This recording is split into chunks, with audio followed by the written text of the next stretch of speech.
عالم میں تھے، جو فیض کے دریا وہ کہاں ہیں؟ ہم سب سے تھے جو عرفہ و اعلیٰ وہ کہاں ہیں؟ اور کیا مصرع کہا ہے کہ پیدا ہوئی جن کے لیے دنیا وہ کہاں ہے؟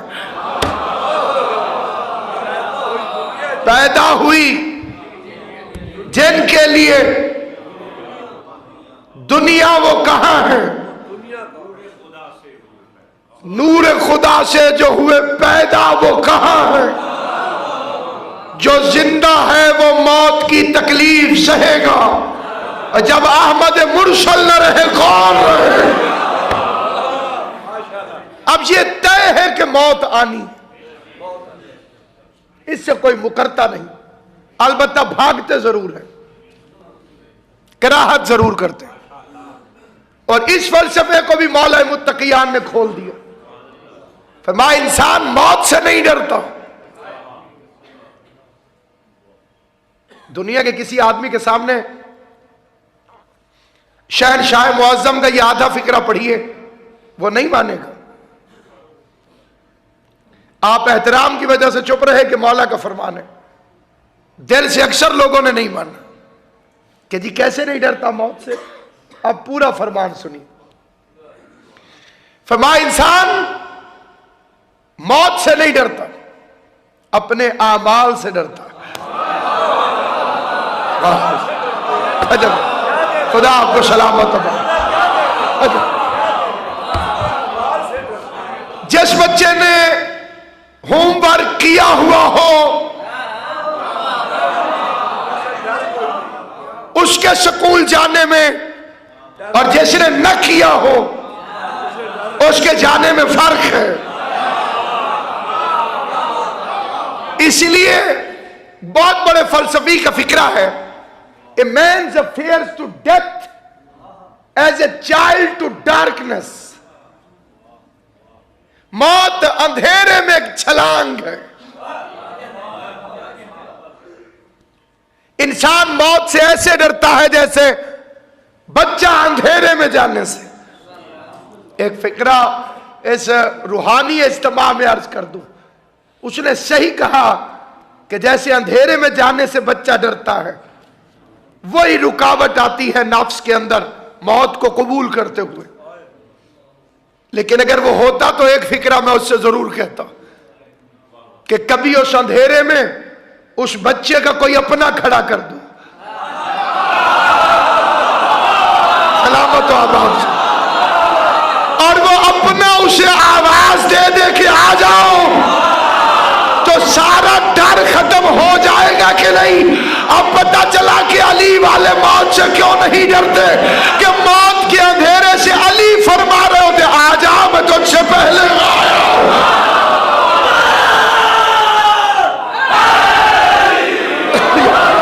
امام حسین زندگی کر خدا آباد و شاد۔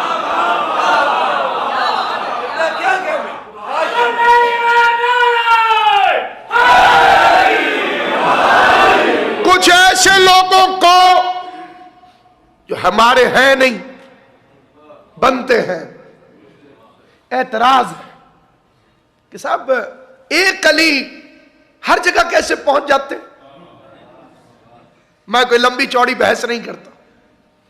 اعتراض کرنے والے نے بچوں کو کنفیوز کرنے کے لیے کہا ایک اٹک میں مر رہا، ایک لاہور میں مر رہا، ایک کراچی میں، ایک امریکہ میں، ہر جگہ علی کیسے پہنچتے؟ اس کے جواب کے لیے یہی فکرہ کافی ہے کہ تمہیں ملک الموت کے پہنچنے پر تو کبھی اعتراض نہ ہوا۔ نوکروں کو مان لیتے ہو، مالکوں کو نہیں مانتے۔